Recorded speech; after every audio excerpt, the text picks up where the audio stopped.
The mistake that many of us make is that so long as I'm getting something Islamic, that's good. The problem with that is you'll hear 20 years of something Islamic and we'll learn nothing. Because you're just all over the place. It's just random stuff. How do we increase our attention span? Because in order to study Quran, Right. we need to study for some time. I realized I could read 4 or 5 pages. Now after 2 pages, I think, I feel that attention span is really reducing, Yeah. even in my life. And for young generation, that is more prominent. So I would ask your your wisdom on how do we increase our attention span. Okay. I mean, I could give a long answer to that, but the short answer is long form content.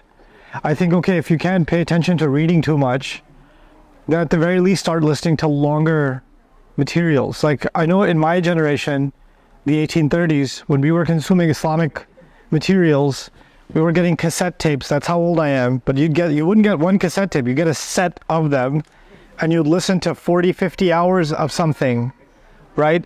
So the Arabs here are used to listening to Sheikh al-Sha'rawi, for example, rahimahullah, and they've heard hundreds of hours of him. Like, I grew up, in my young college years, I was listening to dozens and dozens and dozens, actually hundreds of hours of Dr. Asar Ahmed, for example, right? Or Dr. Jamal Badawi, for example. But now, when I ask younger generations, how do you get your Islam? They just say YouTube. And YouTube is essentially short form or randomized content, right? It's an algorithm. So my first suggestion is systematic learning. Even if it's casual learning, it's continuous, right? It's a long series that you're consuming. So you decide what subject you want to learn, and you kind of ignore all the other subjects. My advice to anybody who wants to study Islam on their own seriously, there's one thing if you're going to a madrasa or you're going to an Islamic university, that's fine, that's different. But the average Muslim is not going to do that, right? So what about the rest of us? The rest of us, the mistake that many of us make is that so long as I'm getting something Islamic, that's good. The problem with that is you'll hear 20 years of something Islamic and we'll learn nothing. Because you're just all over the place. It's just random stuff. But if you decide, okay, this year, I'm just going to learn as much as I can about Surah Al-Baqarah, for example. Or this year, I'm just going to dedicate some time to learn about the seerah of the Prophet ﷺ, or something like that. You identify one thing that you want to know more about within Islam. There's always going to be 1,000 things you'll be ignorant of. And you have to become comfortable with your ignorance.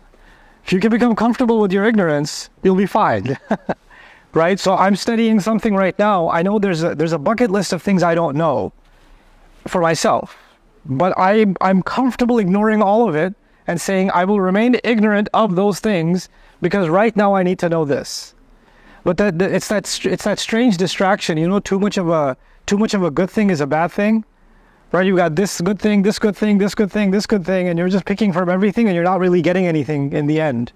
So that would be my advice for developing not just attention span, but also really educating yourself over time.